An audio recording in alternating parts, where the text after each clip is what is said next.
Hello, my dear students. This is Professor Kamal Bhattacharya, Principal of Uttar Banga Maheshwari College. Today, in this video lecture, I will be revealing you the synopsis of the great novel, The Great Gatsby.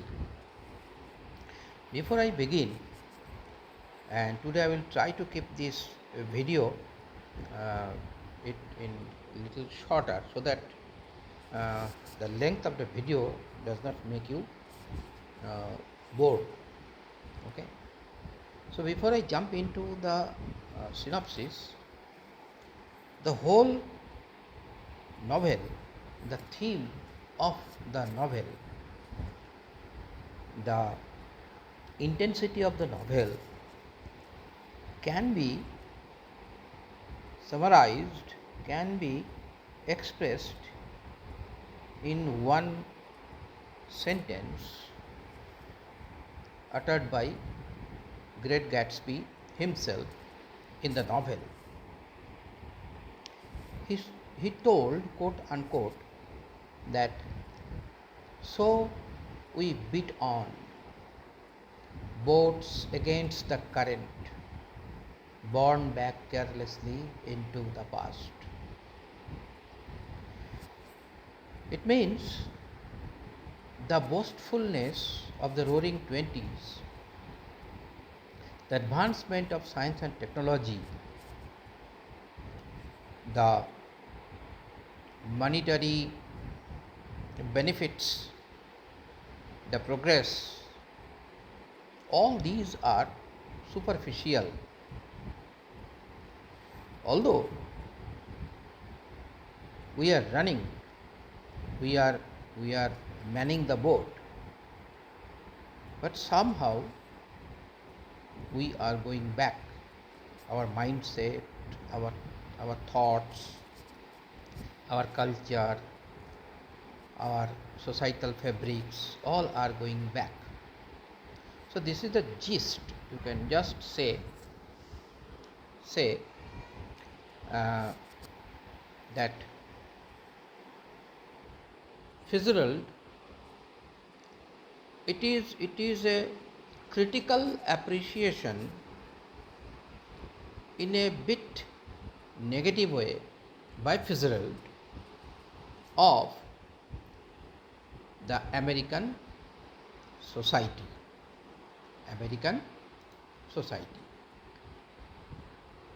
Nick Carraway,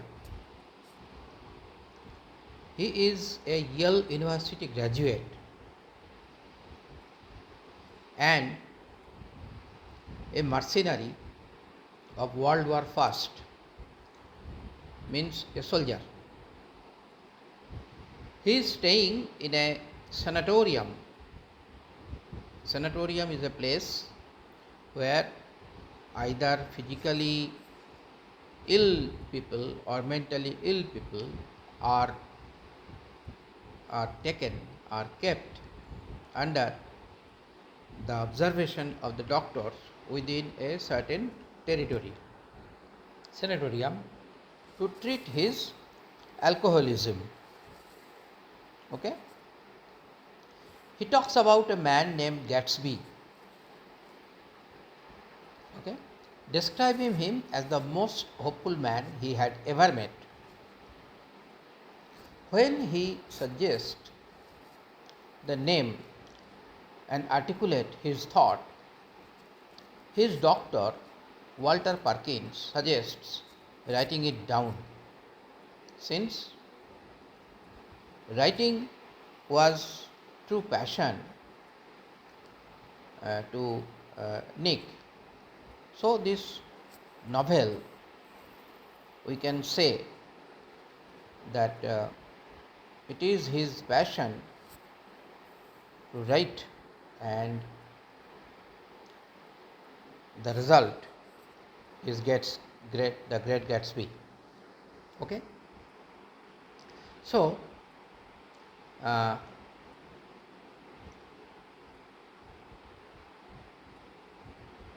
when he struggles to articulate his thoughts, because those who drink alcohol, they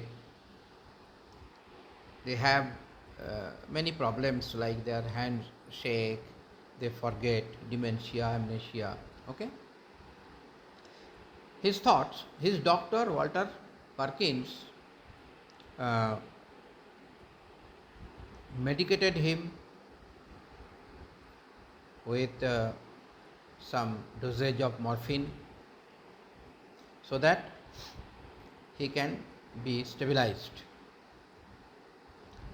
In summer 1922, Nick moves from US Midwest of New York, where he takes a job as a bond salesman after giving up to writing, because writing was not providing him enough money. Who is a bond salesman? Bond salesman is a salesman who gives in writing in bond paper to the authority, to the employer, that he would work for certain and certain amount number of days. Okay, and also other rules and regulations also there. Okay, he rents a small house on on Long Island. It is a fictional village of West Egg, a place. Next to him, his door, his house, to the lavish mansion, there was a very big uh, tower mansion was there, where the man J. Gatsby used to live. J. Gatsby was a mysterious business magnate, who holds extravagant parties. Nick sometimes drives across the bay. Bay means the strand, Strand. Strand means the side of a river or ocean or sea. Okay. So Nick drives across the bay to East Egg for dinner at the home of his cousin Daisy Buchanan. So Daisy Buchanan is the cousin of Nick Carraway, and her husband, Buchanan's husband, Tom.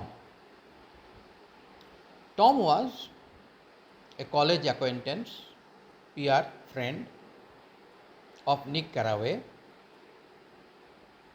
They introduced Nick to Jordan Baker,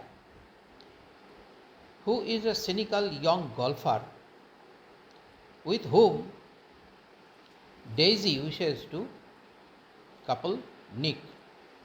Okay. So this is the societal approach.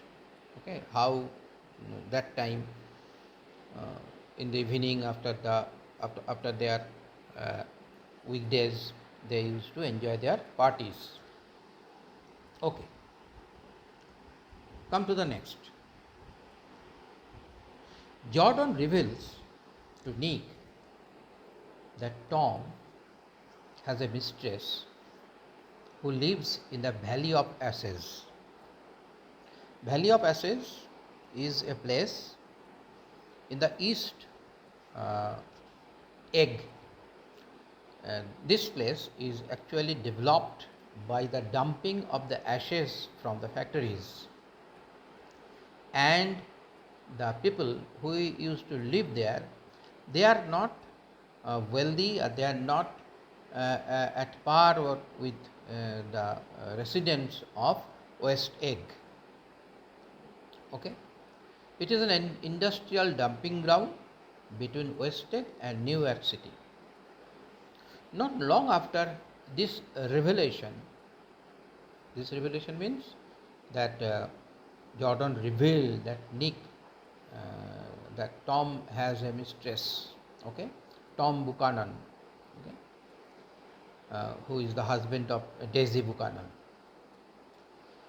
So, not long after the revelation, Nick travels with Tom to the valley where they stop by a garage owned by George Wilson and his wife, Myrtle, who is Tom's lover, that Jordan mentioned. Nick goes with Tom and Myrtle to an apartment that they keep for their affair, where Myrtle throws a vulgar and bizarre party with her sister, Catherine, that ends with Tom breaking Myrtle's nose as she taunts him about Daisy. So there is a brawling in the vulgar party, in the party where uh, vulgar dance, vulgar dresses. Okay, all these are um, very taboo things used to take place, happen over there. As the summer progresses, Nick receives an invitation to one of Gatsby's parties. As I told you earlier, Great Gatsby, that is Gatsby, J. Gatsby, he was a very wealthy man, and all his wealth, it is said that it is accumulated by bootlegging. What is bootlegging?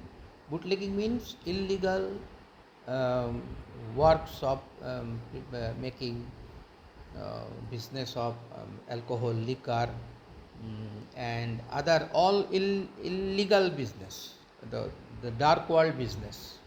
Okay. Upon arriving, he learns that none of the guests at the party, though there are hundreds, have ever met Gatsby himself. So Gatsby is a uh, very, very surprising personality, and they have developed multiple theories about him. Okay, somebody says that he is a German spy. Okay, somebody says he is a prince. Even somebody says that he is an assassin. Nick encounters Jordan and they meet Gatsby, who is surprisingly young and rather aloof in person. In the beginning of my previous lecture, I told you that though Gatsby used to throw parties, but he never attended those parties or seldom attended party. Towards the end of the party, Gatsby's butler informs Jordan that Gatsby wishes to speak with her privately. Gatsby seems to take a linking to Nick, inviting him out of numerous occasions. Their friendship further develops when Gatsby takes Nick out to a lunch with his friend Mayor Wolfstein. Wolfstein is a gambler who fixed the 1919 World Series. Okay? When Nick learns that Gatsby was born to a very wealthy people that have already passed away. During the lunch, they run into Tom. Gatsby appearing uncomfortable throughout the exchange means throughout the talk, throughout the discussion. Through Jordan, Nick later learns that Gatsby had a relationship with Daisy in 1917, that is during World War, and is still madly in love with her, throwing his extravagant parties and wild parties in the hopes that she will one day appear at his doorstep. On most nights, he can be seen reaching out across the bay to the green light at the end of Daisy's dock. He now wants Nick to arrange a reunion between him and Daisy. Nick invites Daisy to have a tea at his house without telling her that Gatsby will be there as well. After a rather awkward reunion, Gatsby and Daisy they begin affair. Start they started loving each other. Old love again sprouted. Gatsby is rather dismayed to learn that Daisy wants to run away from New York with him. His initial plan being for them to live in his mansion. Okay? Now Nick tries to explain to Gatsby that the past cannot be repeated, but he dismisses the remark. So Gatsby does not accept Nick's suggestion, claiming that it most certainly can be.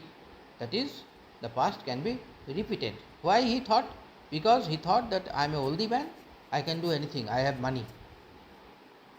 Trying to keep the affair a secret, he fires a majority of his servants and discontinues the parties.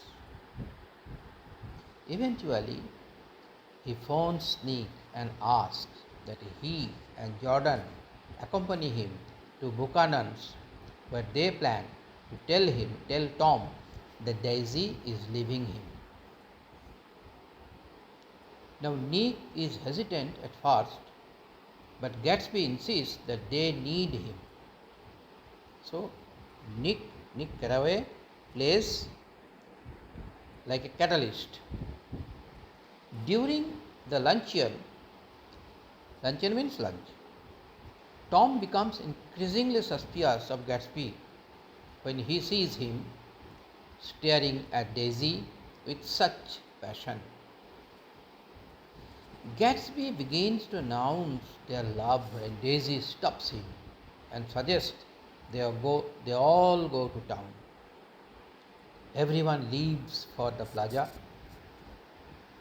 Tom driving Gatsby's car with Nick and Jordan, while Gatsby and Daisy takes Tom's car. Out of gas means gasoline, means petrol. In India we call petrol, in Britain we call petrol, and American call gas, means gasoline. Tom stops at George and Martel's garage, where George tells him he plans to move him and wife out west, much to Tom's concern. At the plaza, Gatsby finally tells Tom that he and Daisy are together, claiming that she never loved him. Now look, where is the theme, the decay of the society stands. Tom and Daisy, they are married couple. And it is very surprising that some third person comes in between their life, and without any hesitation, without any morality, without any moral bonding towards the society, towards husband and wife, towards their family, they take the decision to live apart. Okay, so this type of thing is this is a type of corrosive thing in the society. Okay, so claiming that Tom and at the plaza, Gatsby finally tells Tom that he and Daisy are together, claiming that she never loved him. Outraged, he was very angry. Tom was very angry. Tom begins to accuse Gatsby of bootlegging, alcohol, bootlegging. I told you, bootlegging alcohol and conducting other illegal endeavors with Mayor Wolfsheim, explaining how Gatsby earned so much money within a short period of time. Pushed to his breaking point, Gatsby screams in rage at Tom, fighting Daisy. Frightening Daisy. Daisy was afraid, okay, uh, of the fight. She asked to leave and go, okay, with Gatsby, this time in his car. Now Nick realizes that this is his 13th birthday. Okay, this is his 13th birthday. Okay. Later that night, Myrtle manages to flee from her husband, running out onto the street. She sees Gatsby's yellow car approaching and runs towards, believing the driver to be Tom after seeing him in the same car earlier. She is struck and killed afterwards. Tom, Nick and Jordan stop by the garage. When they see a large crowd has gathered, they rushed and they come to know the death of Myrtle. Tom tells George, her widowed husband, that the yellow car belongs to Gatsby. So generally the accusation came to Gatsby, but Gatsby was not driving the car, remember. When they get back to East Egg, Nick finds Gatsby lingering outside the Buchanan's mansion, where Gatsby reveals that Daisy had been one who was driving the car, though he intends to take the blame.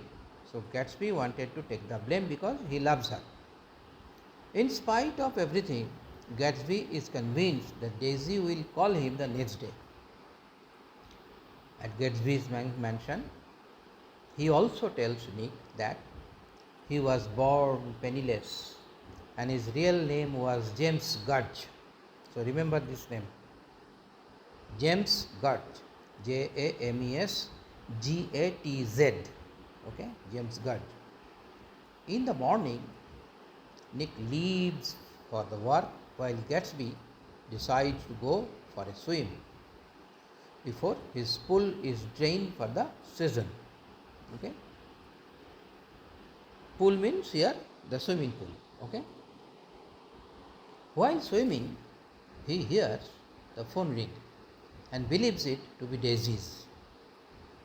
He climbs out of the pool while his butler answers the call, looking out across the bay at Daisy's house with anticipation. He is abruptly shot and killed by George, who then turns the gun on himself.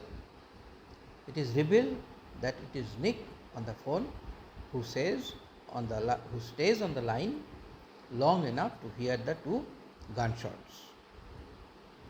When Nick calls Buchanan's to invite Daisy to Gatsby's funeral, he learns that she, Tom, and their daughter are leaving New York. The funeral is attended only by reporters and photographers, who Nick angrily chases out.